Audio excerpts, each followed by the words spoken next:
Welcome, everyone. Once again, we are the Vinyl Community Gunkles. We put it out there. We asked you to ask us anything, and wow, did you? We got so many questions. Thank you so much. And now it's time to answer those questions. I am Robert Fithen, along with Richard from Calvin Wazoo, Craig from Craig's Vinyl Plethora, and ladies and gentlemen, the man that just came back from the beach with no tan lines. Oh. Mike from Hubtunes. How did that happen? Thank you so much. That would be a question we can answer later.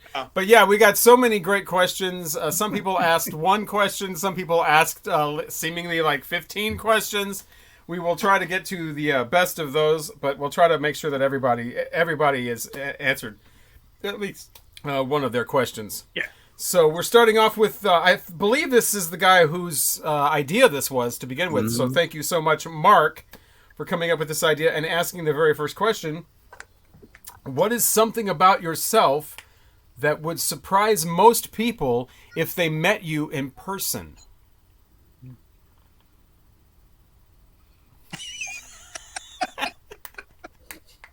This is great. I'm tall. You stole my answer. Oh, But you're taller. Because we've discussed height. You're taller. But yeah. I would be more surprised by Craig's tallness than Richard's. I was surprised when I met him. I was like, oh. Yeah, that would be a question. Mike has met both of you. Were you surprised about anything? Richard looks exactly, this is what he looked like when I met him. But 2 or 3 times, actually. Nothing surprised me. The only thing, when Craig got out of the car, I was like, wow, he's a lot taller than I expected. So what do you think would surprise somebody about you? Me? Yes. They met you in person. I'm a lot quieter than people probably think. This whole doing these videos and stuff is really out of the box for me. When I started, I figured I would be making videos for a month and then be like, nope, no more. Yeah, I'm a lot quieter and shy in real person. I'm not. That's kind of my answer. I'm not shy, but I am definitely a more reserved, quiet person, and I think that would surprise people just because of the way I am on YouTube videos, or if they've heard me on the radio the way I am on the radio or on stage or whatever. I figured that's my job, you know, and it's kind of like doing a YouTube video. That's my job. If you're watching my YouTube video, you want to see me, you want to hear me talking, you want the. I'm like 0 or 100 with everything I do. And I didn't know of that about myself until like 10 years ago when somebody mentioned it. You know, you're either 0 or 100, and that's how I don't do. I'm not a big fan of compromise. I'm not a big fan of middle of the road. It's either one or the other. Do it or don't do it. I'm very uncomfortable in situations where there's people I don't know. I mean, if this, you know, if it's my best friends and stuff, then yeah. But if there's anyone around that I'm not real familiar with, I clam up. I get real quiet. I am all about being on a stage and controlling an audience and things like that as a mass, or like being on the radio and talking at people in a studio, or being on videos and talking. But if I'm at a restaurant, people aren't there for me. Yeah. You know, if I'm on stage, it's my job. If I'm at a restaurant, nobody's at that restaurant for me. I know a lot of people in radio that think that wherever they go, everybody is there for them. If they walk into a Walmart, everybody wants to hear their opinion at Walmart. Everybody wants to see their show at Walmart. And I'm totally not like that. If I'm in a situation where I'm at a restaurant, I'm out somewhere with somebody, I am very quiet. It's not really shy. It's just respectful. I'm very respectful of other people's space. And I'm a people watcher and a listener. Oh, me too. And then I retain all that, and then I throw that out on the radio or throw that out on YouTube videos or whatever. I ask a lot of questions, I think, when I initially meet people that I don't know. And I guess that's because of my background in journalism. And so I tend to not try to dominate a conversation. I just keep asking questions. Maybe I'm kicking into reporter mode. Because I want to know about the other person. And it's also useful because if I'm the only one who's asking questions and they're not asking any question about me, well, then I know that I need to find somebody else to talk to. I'm very difficult to eat with. I hate almost everything when it comes to food. There's There's Oh my more. God, I dated somebody like that, Yeah. and that's why we broke up. Yeah, Me there's too. There's more I hate than what I like. And Me, so- absolutely. If I had one wish, is that I had a bigger palate. I mean, I like 4 things, and that's it. I'm the guy that literally got invited to a party, a get together at a crab place, and got a hamburger because I don't like seafood. I don't like seafood. I don't like Oh, Asian I like food. I don't like. seafood. There's so much I don't like, and I wish I did. But it's like pizza, hamburgers, chicken sandwich. You know, I like Jamaican food, but where do you get Jamaican? You have to go to a specialty. I like Mexican food, but they don't. You go just... to Jamaica. Their Jamaican Yeah. food is right down the street from me. Well, there is here too. Well, it's not down the street; it's in St. Louis. But I mean, it's usually not popping up like Subway. But yeah, I like about 7 things. I don't like condiments. I don't like mustard. I don't like relish. I hate tomatoes. I don't like. Oh my god, Tomato. I don't like tomatoes either. Terry can't stand condiments. Everything is plain. Yeah, I like Everything. ketchup and mayo, but that's about it. Nothing else. No, see, I absolutely despise ketchup. Well, I must- ain't cooking dinner if you come over to my house. Mustard, You ain't yeah. gonna Good, eat because nothing. that would Again, take away from that's the the thing awkwardness is- of me going, yeah, I don't like this. Yeah, and that's the thing is like when I go Do you have any someplace, chips? I'm the person that says I don't want this. I don't because I hate onions. I hate like I no. Wow. If you go to I restaurant, there's always one thing that I get. Like there'll be the one thing, and I get that thing every time because Yep. that's all that Same I thing. don't want. I mean, I skip over the whole seafood part. I skip over the whole like. I don't like steak. What? Does anybody Wow, else not now like that's- steak? I don't like catfish. I don't. I don't Oh, I like any of that love stuff. catfish. Do any of you guys use record weights? No. No, I like to see the label go around. Record listening for me is partially aesthetic, and it's all about putting on. I don't know what a record weight does. I mean, I've heard people take a record weight off and put it on, and it's the same thing. I don't use record weights. I use a record weight. oh, Rich. Because oh, I'm not standing Richard. over my record looking at the label spin around. I love looking at the label spinning. Yeah, It's- no doubt. It's a good Watching the thing. labels spinning on my turntables. There's no call waiting on my headphones, and every It's not going to change something the is sound, waiting for its cover to be blown. Uncle But you'll Tupelo. notice with some records when you put the weight on that the record will then compress Oh, because a lot Richard. of records are bold. The other thing that the record weight does, if you've got a lot of static, and that's a problem in my apartment, especially in the wintertime, is Yeah. static electricity. The record can float on the mat. So the record weight keeps it on the mat so that it's not floating. And so you're going to get the true rotations. Okay, well They're maybe. cheap. You don't have to spend a lot of money on No, it. if somebody gives me one, maybe I'll try it, but I don't. Oh, And then look you also can tell if your turntable is level. what is a record that people would be surprised that you own? I think people Maybe would you be won't be surprised. surprised. This is a Craig album, and then people would be surprised that I have this. But, But is yeah, I it actually not like this, good? but I do not have a lot of albums like this. I don't have a lot of current albums, number one, and I don't have a lot of albums with female vocalists like this where they're hugging each other on the front. And What is it? it's First Aid Kit, Palomino. Yeah. On There's white sisters, vinyl. they can hug. Yeah, you have the white. I do not. I just have the standard. But this does That's not go with right. really hardly anything in my collection. Yeah. This is definitely a standalone. You won't be surprised, but look, y'all, I own the Smurfs All Star Show. Yeah, nobody's You're surprised not. by that. Yeah, nobody's surprised by that. No. No, see, nobody. Look, I own Meet the Beatles. Yeah. What? Huh? Well, this is one that surprised people when I showed it the other day, and that was Disturbed. Oh yes. There's There good was surprises and there's bad There surprises. are really bad surprises. Yeah, that's- But not surprising that. Well, that away. I've only heard one song on it. I don't think I've ever listened to any other song on it. But yeah, that's it. Well, though I have a collection of this person because when I was a kid, I was infatuated with this child actor. Is this going to be Johnny Crawford? Because ain't nobody surprised by that. Oh, okay, yeah, it is. It's Johnny Yeah, Crawford. nobody's surprised by Johnny Crawford. We The know captivating exactly what Johnny that's Crawford. about. We know what that's about. Yeah. So I grew up watching The Rifleman. Do you ever watch each other's solo videos? Yes. Yes. Yeah. Yes.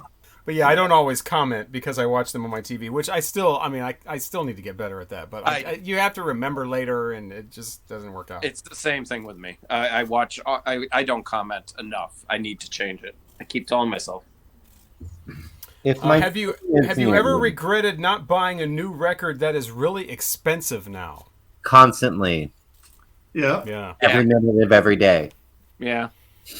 The Kaleidoscope Tangerine Dream would be mine with the record store day, and I didn't even realize it was a thing. And they were all autographed. The band got together and autographed them specially, and now that thing is like, I don't know, $200 or something like that. An original is like $1,500 without the cover, so that's out of the question. But yeah, and then the stuff like the Foo Fighters Disco Bee Gees album, which was everywhere on record store day. I don't regret it because I wanted to hear it.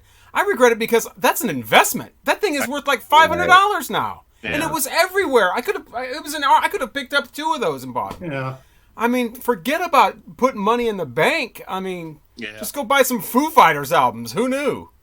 I mean, and that was just released like what, a year ago, 2 years ago, and it's already just skyrocketed. They released in just the last couple of years, because I collect anime records, and there was an anime soundtrack release for Death Note that was just released, a few years ago, and I didn't jump on that. I didn't know about it soon enough, and it's sold out, and it's already going for like hundreds of dollars. Yeah. So, Richard used to do live streams. Do you have any plans to bring him back? No, I really don't, because I just don't. I don't have any really ideas. I don't feel like I have an audience to do a live stream, and it's kind of awkward sometimes because some of the other channels that I interact with, some of them are, over in Europe or something like that. So finding a time that is suitable to do that late, There's too many live streams going on. There are a lot of them, and I don't think I'm that interesting. Yeah, most of them. Yeah. Mike agrees. Yeah. Craig's channel seems to be the newest, and it's awesome! Thanks! Exclamation point. Do you have any advice for him to grow his channel? No. Yeah, I mean, I don't give advice unless the person asks for the advice. So that, I don't give them solicited advice. If that's what you wanted to do, I don't know.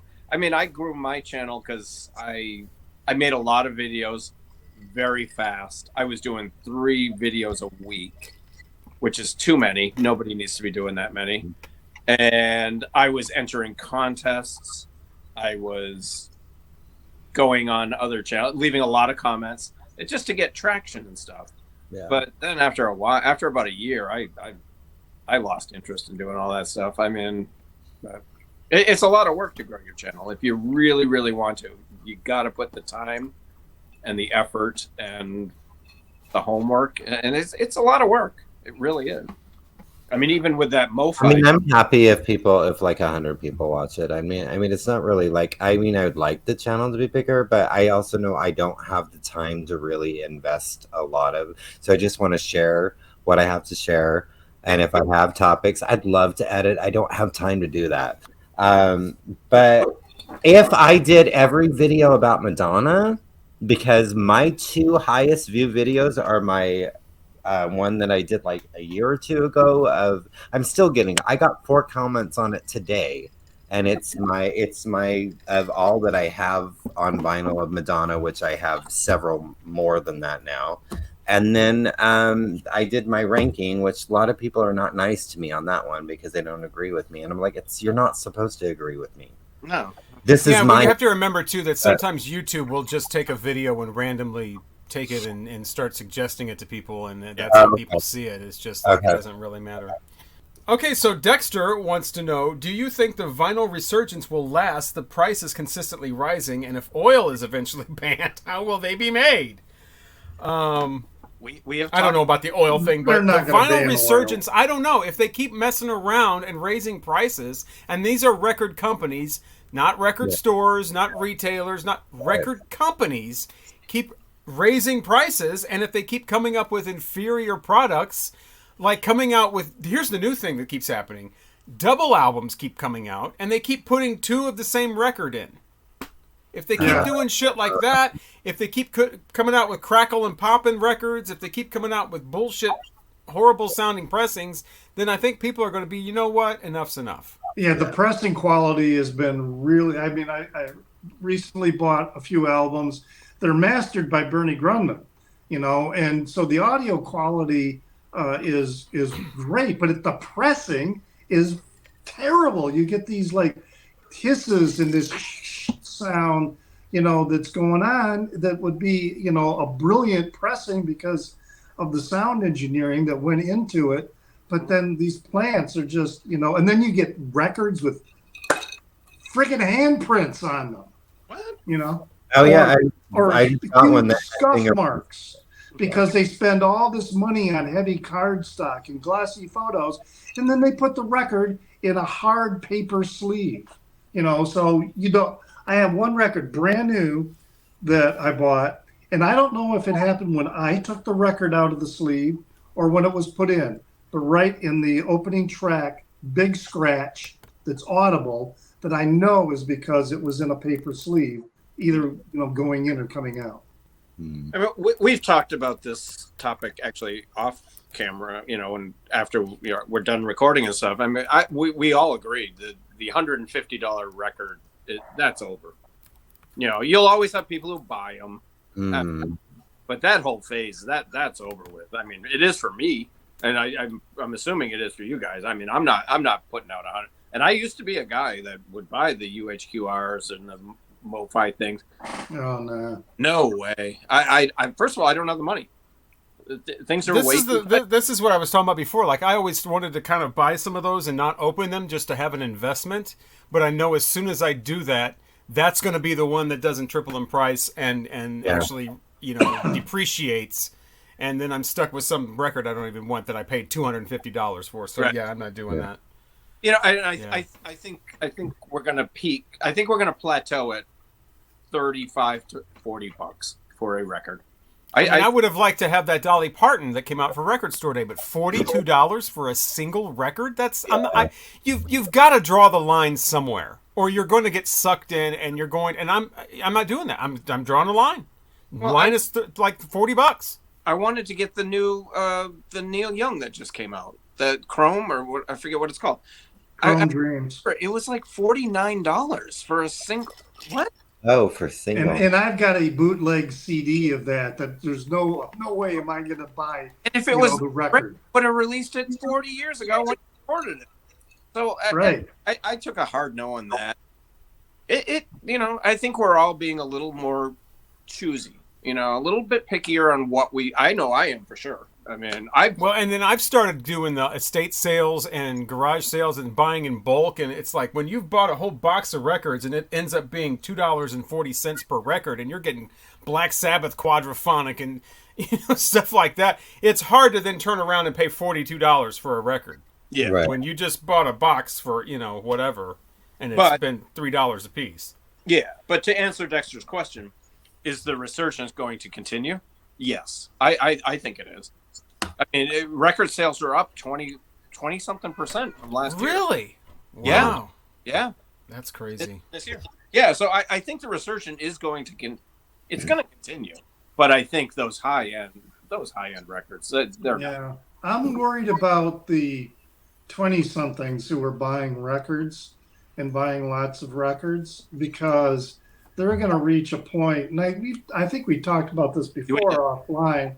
And Robert brought it up. At some point, these 20-somethings are going to want to buy a house, or they're going to want to invest in something, and they're going to have kids. They're going to they're going to be like, right. I got to do things for my kids. I can't just keep buying.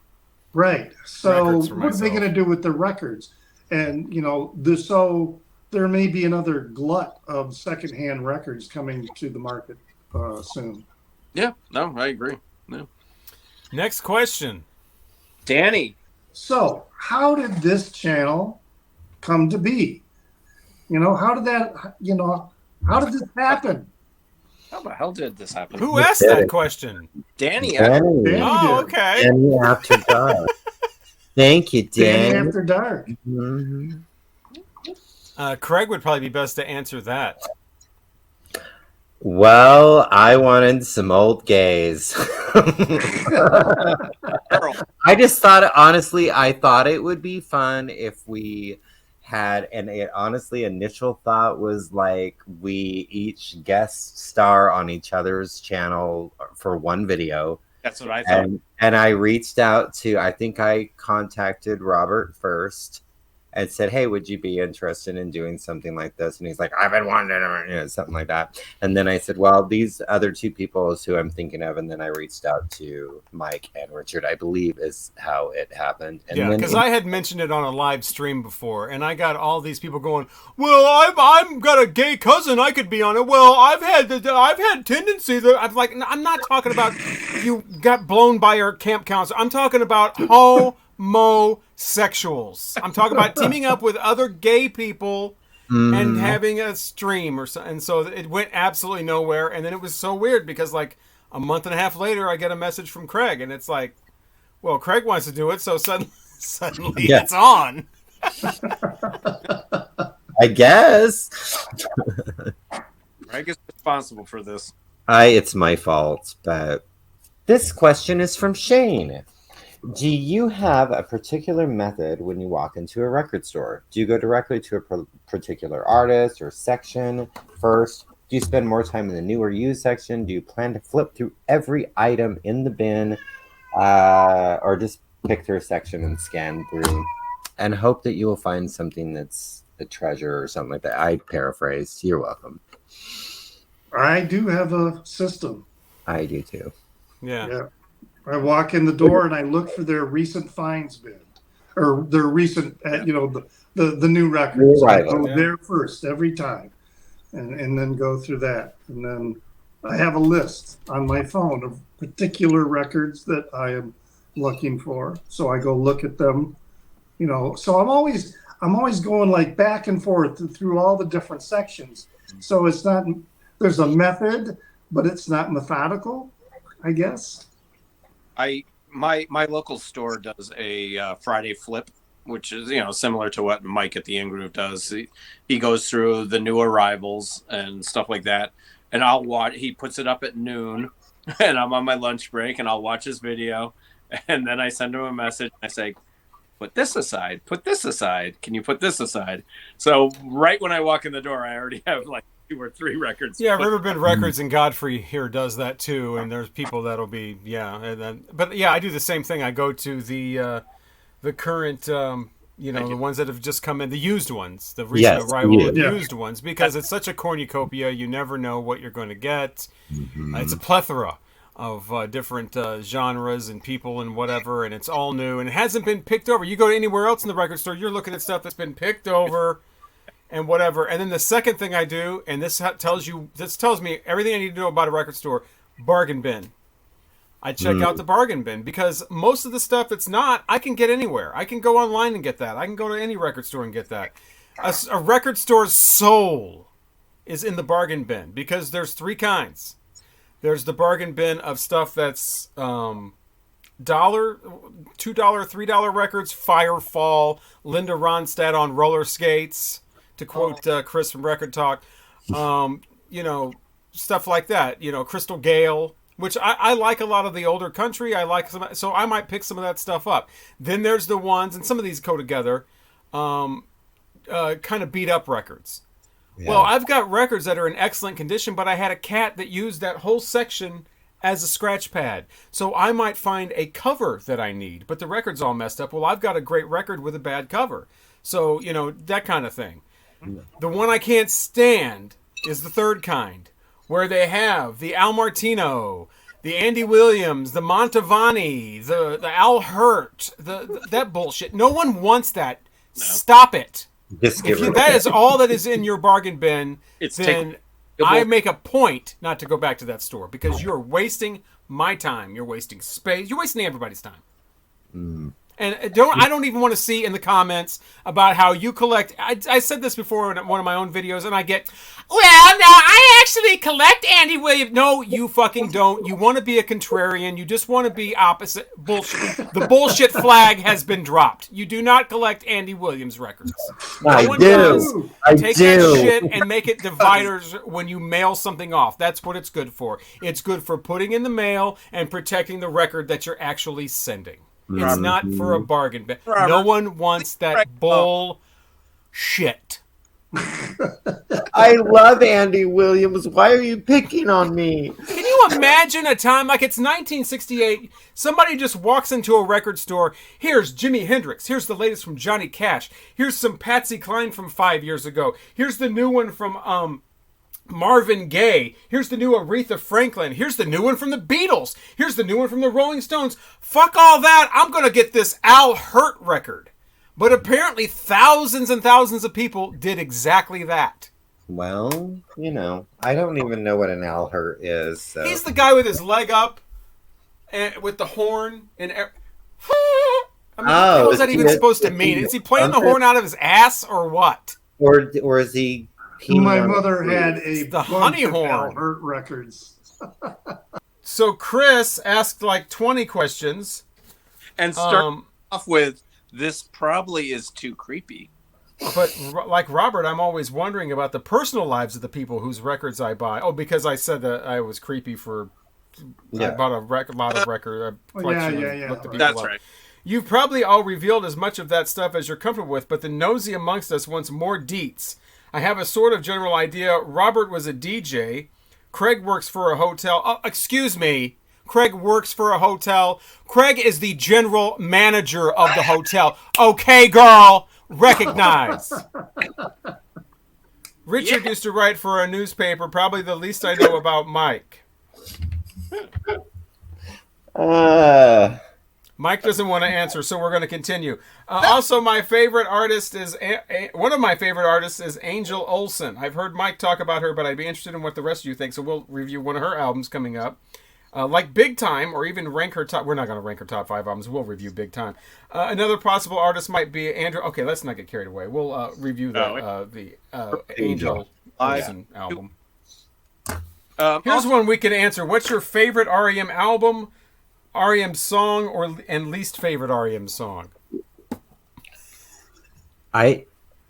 So much for our REM ranking. That's been spoiled. Yeah, now you're ruining our REM. Were we gonna do REM? I don't know if it's my favorite, but it was probably the REM album that I listened to the most. That was Green. But that was kind of when, that's when I was listening to him when it came out. Night Swimming is probably close to one of my favorite songs of theirs. I love that song. And the song I Can't Stand by them is What's the Frequency, Kenneth? I cannot fucking stand that song. So my favorite REM song is a little different because it's later. It's called What's the Frequency, Kenneth? And I actually like that one. I used to like the one I Love, and I liked, what was the one? Losing My Religion I thought was pretty good at the time, but it got... What's the Frequency, Kenneth? I could listen to that anytime. That would be my favorite REM song. Yeah. Or South Central Rain is a good one too. Chris, I also have no problem answering questions. I work in the food business. I'm a food broker. I sell to grocery stores and chains and stuff. I don't know, is that how personal you want? I don't know. That's it. I'm not a huge REM fan though. I mean, I like their music. It's good, but yeah.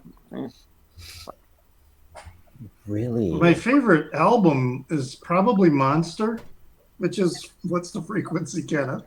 I think that's my favorite REM album. I just remember hearing the song and absolutely loving it.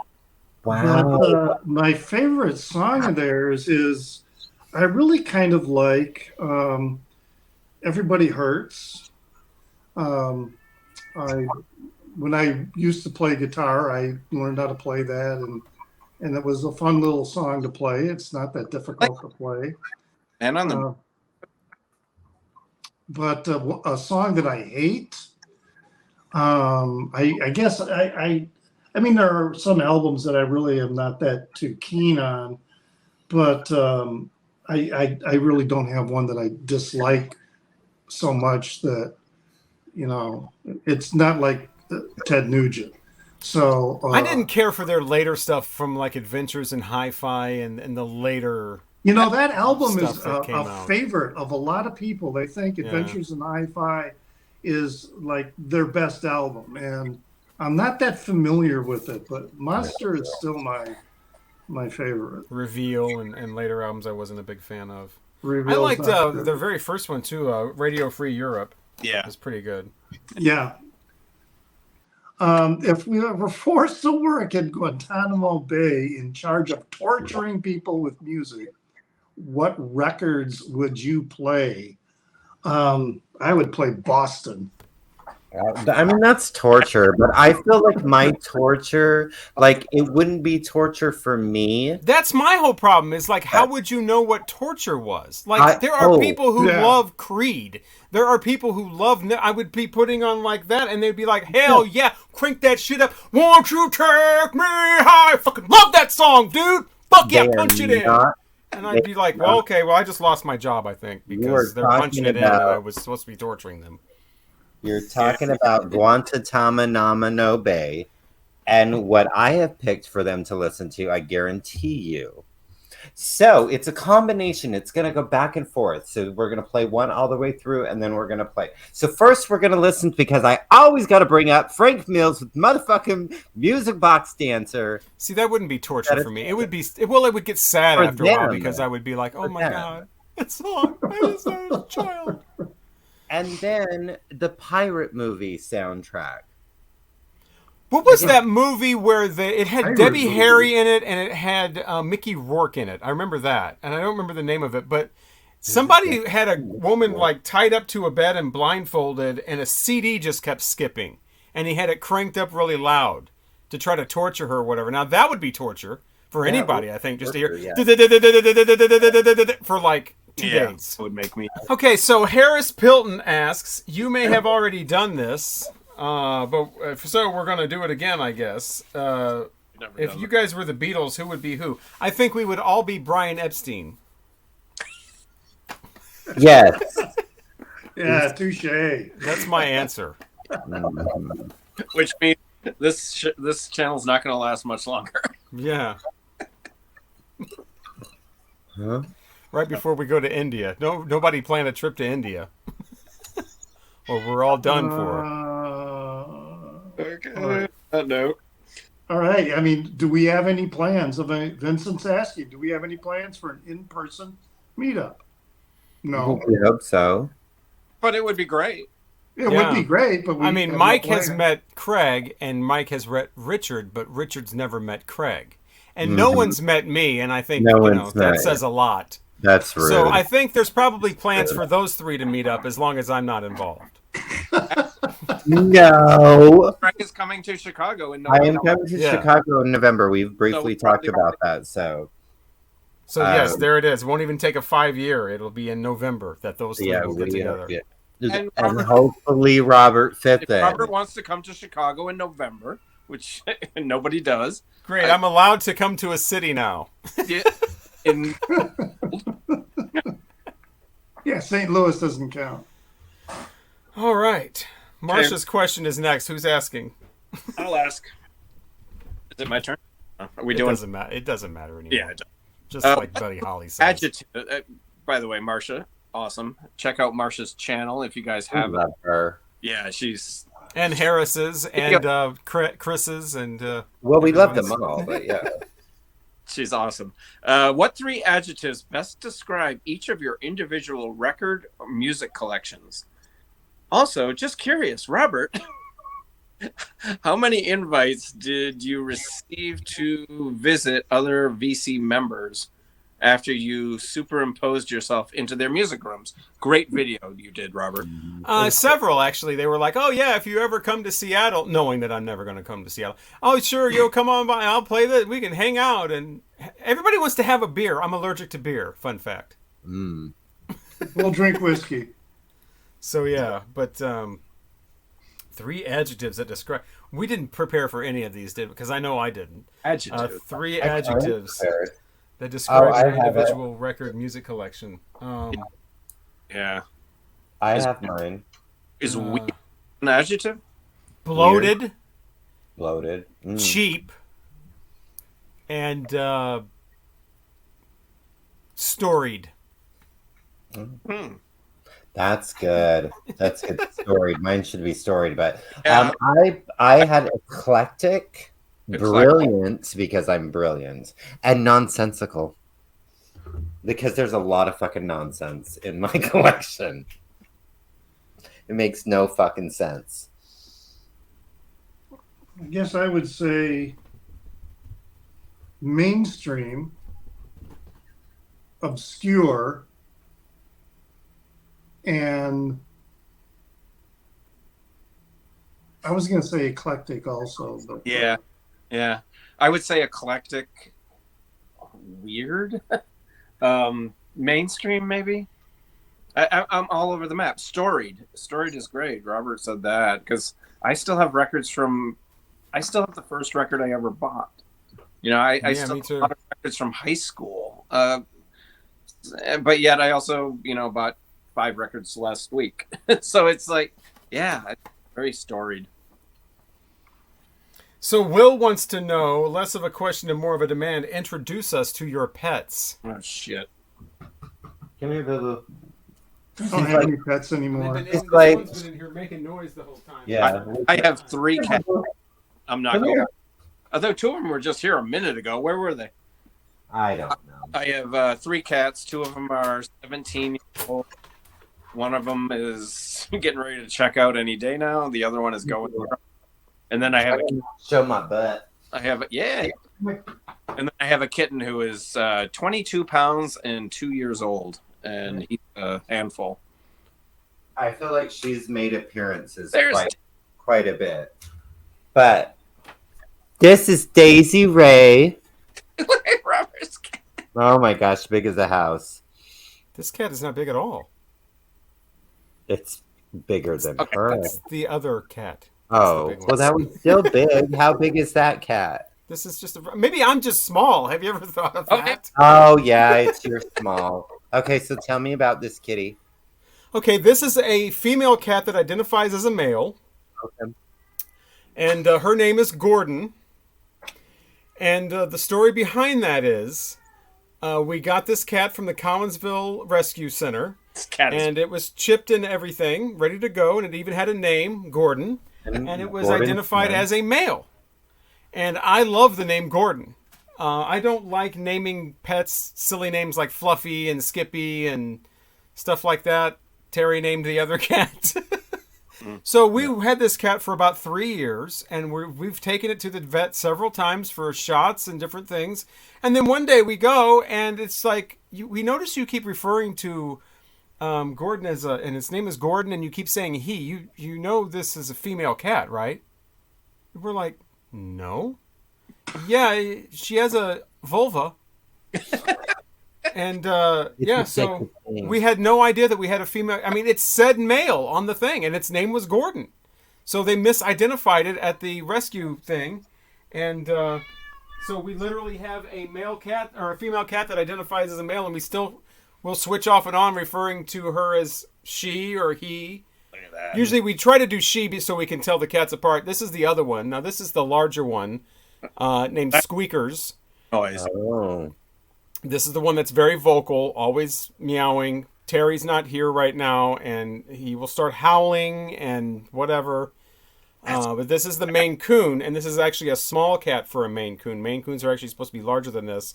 This is kind of a smaller cat, and we think it was a runt that was left by the parent, and the rest of the clan went off somewhere and left this one starving in a field, and that's where it was found as a very, very, very young kitten. By somebody that Terry worked with, and she was like, we found this starving cat in the field. Does anybody need a cat? And we took this cat in, and it's now 20 years old. Wow. Yeah. So, Oh, look at that! Wow. Jesus. yeah, this is a And that's the run. yeah, this how is big? small for a Maine Coon. Wow. Yeah. Oh. I had one of my good friends, he had the same thing to a You cat. hear that? It was opposite. You hear? They were calling this cat a female, and her name was like Sylvia or something.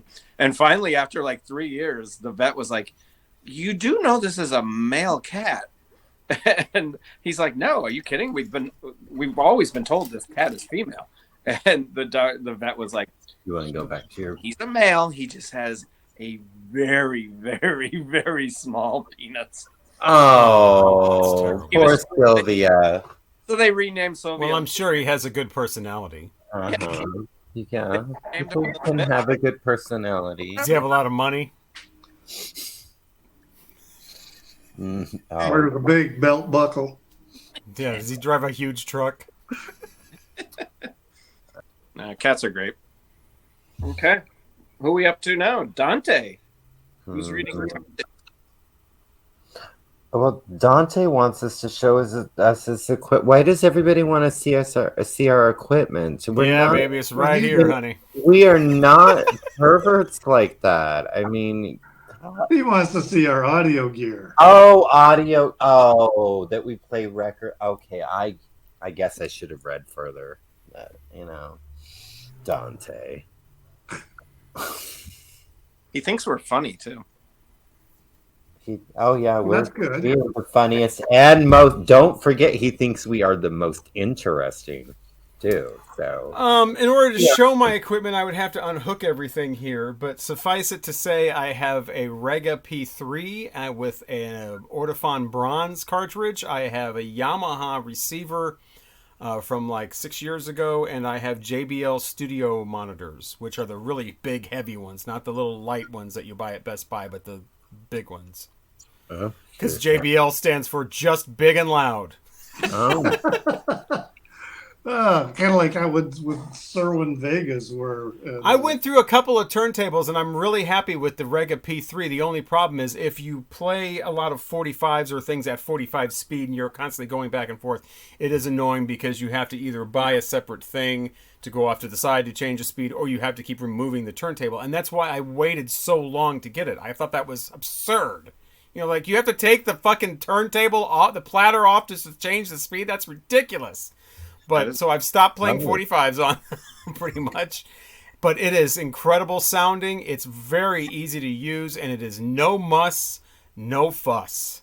I haven't had to have the stylus realigned once, which I had a music hall before this, and it was nothing but trouble. All the way down to the dust cover, which kept coming apart. And this was an expensive turntable, and it was nothing but trouble. And the Rega P3, they wanted me to get that to begin with, and I'm like, no, I don't like the whole thing with the speed changing. You got to take the thing off and move the belt with your finger. But other than that, the Rega P3. I would definitely buy that again, or maybe even upgrade to the P4 or whatever. But great sound, easy to use, and just very, on top of everything, very, very reliable. You never have to worry about. I haven't had a single issue. I'm deaf in one ear, and I also live in a Chicago apartment, so playing music loud is not happening. And I'm definitely not an audiophile because I can't hear half of what I'm. But so like one of these big sounds, I would enjoy it. It would be nice to have, but a lot of it's wasted on me. I don't AB records. I don't do any of that bullshit. I think it's stupid. I have a Yamaha. Receiver. And I have a dual turntable from. I've had this thing for 20 something years. I absolutely love it. I have Polk Audio speakers, and that's it. Nothing to write home about. Yeah, mine's not that impressive. I don't even remember what my turntable's called. So I know I paid like $450 for it, so it's not expensive. It's not cheap. That's not cheap for me. My speakers, I would probably never get rid of them because they were display speakers in my dad's Radio Shack.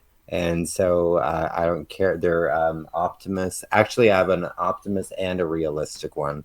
But and then the receiver. Oh no, I used to have the JVC one. I just swapped that out, and I don't know what brand this is. It's better. My JVC with the like in the nothing like digital or anything on it. Everything, the volume was those little it didn't have a turn thing for volume. Equalizer. Yeah, whatever. Yeah, but that was for the volume too. There's nothing.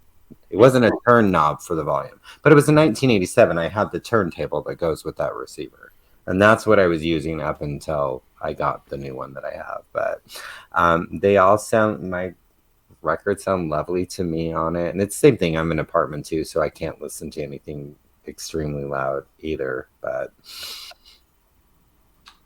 Yeah, I can crank it the fuck up. I know. yeah. See, my You are speakers, I got these tower speakers, Yamaha. What are they? NSA 220s. They're 140-watt speakers that I bought like in the early 1980s, and have had them since. But when I bought them, I lived in the mountains. I lived in houses, and so cranking my music was not an issue. I've got a Denon amplifier. I don't have a receiver. I have a receiver. It's still in the box because I have a newer Yamaha receiver that eventually I may hook up because I need smaller speakers because I live in a high-rise apartment. So I can no longer experience the full benefit of these because these are monster speakers and they sound really, really, really good. So I have to use my headphones if I want to listen to the music loud. And I put towels underneath them so that the bass doesn't go through the floor to the apartment below me. Yeah. And I've got a very simple Fluence turntable that it's the basic, what is it, the R80, their entry level. And I was thinking of upgrading, but then what I did is I bought a Nagaoka cartridge for it. And just buying that cartridge made such a difference that I have no desire to upgrade the turntable, at least at this time. That's good. And then I got an old JVC CD changer, 5 CD changer that I've had. I bought it on sale at one of those like ABC Warehouse or something like that. Bought it for like $99 or something because it was a clearance. And so when I play CDs, because sometimes I like to put like 3 or 4 CDs in and just let the music play, and so it's kind of nice. But I had this equipment for like a really, really long time, and it's still working.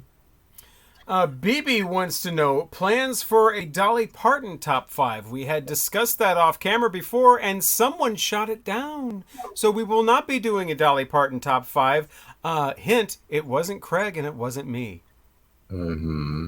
Might have been me because I just don't know anything about Dolly Parton. It And I wasn't. really don't want to know. Yeah. You really need to. There you have it. That rudeness There right you go. there. There you go, BB. There's your answer. The rudeness. That's But to be fair, Dolly does have 48 studio albums, but I always thought it could be. Dolly Parton. Just the ones that start with vowels, or like just the ones from the 70s, or just the ones on orange labels. I mean, you could divide it just like we did David We Bowie. could do it. We could do it, or it could. Oh be, no, we can't. Remember, Oh, yeah. someone shot it down. Yeah. I'm looking at you, bitch. BB also wants to know what's your favorite year of music for each one of you. That's tough. 71. Yeah, that's a good. I would say 69 or 73. Okay, mine is for completely different. You guys are like, mine would be 1987, and it's not necessarily for the music that came out that year.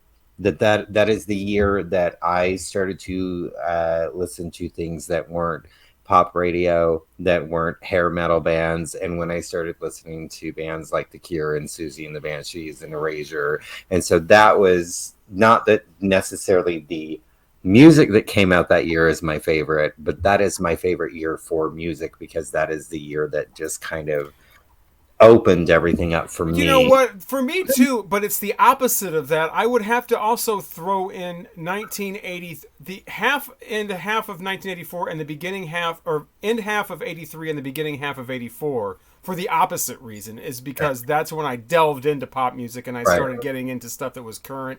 And you had videos everywhere, and Purple Rain, and Cyndi Lauper, and Huey Lewis, and Motley Crue, and just all these different stuff, but they were all new. Yeah. And it was just like, it was such an eye-opening thing after listening to music that was 20 years old, like the Beatles and Elvis, and Kiss was current when I was listening to them, but I was 8 years old, so I was listening to all this oldies stuff. And 83, 84 was a good year too, because it was just so colorful and just a blast of current. It was like an awakening almost. But the music itself is just silly ass. We can dance if we want to, I mean, it wasn't exactly. I think I'd have to say 1975 for me. But any of those later 70 years, I mean, there was a lot of great stuff. I mean, 69 also is just an amazing year. It's just really hard to BB also wants to know: have any of you ever been to Amsterdam, once the gay capital of the world? Yes, I have. Yeah. I have not, but it still is the gay capital of the world. I mean, there's 3 places I want to go in Europe, and that's definitely one of them. Yeah, I was there about 15 years ago. It was great. The food wasn't very good. I'd want to go to Amsterdam, Germany, and England. Yeah, England's the top of my list. Okay. Well, England for me because of the language, and I would think I would get along a lot better. But I know some German, but Amsterdam is wow. I mean, we don't want to make the video too long, so we will answer more of your questions coming up in the next segment next week, the continuation of Ask Us Anything, where we will answer questions from BB, Cliff, Paul from As It Should Be, Austin, Flaming Groovy, Marianne Nowinski, and more questions from Chris. All coming up in the next episode. Be sure to join us for that, because it's going to be an absolute blast. And that it's an episode of the Vinyl Community Gunkles that you can't afford to miss. Once again, for the Vinyl Community Gunkles, I'm Robert Fithin, along with Richard at Calvin Wazoo, Craig's Vinyl Plethora, Mike at Hubtunes. Thank you so much for watching. Who knows what will happen next time? Be sure to join us for more of the Vinyl Community Gunkles, only on this channel.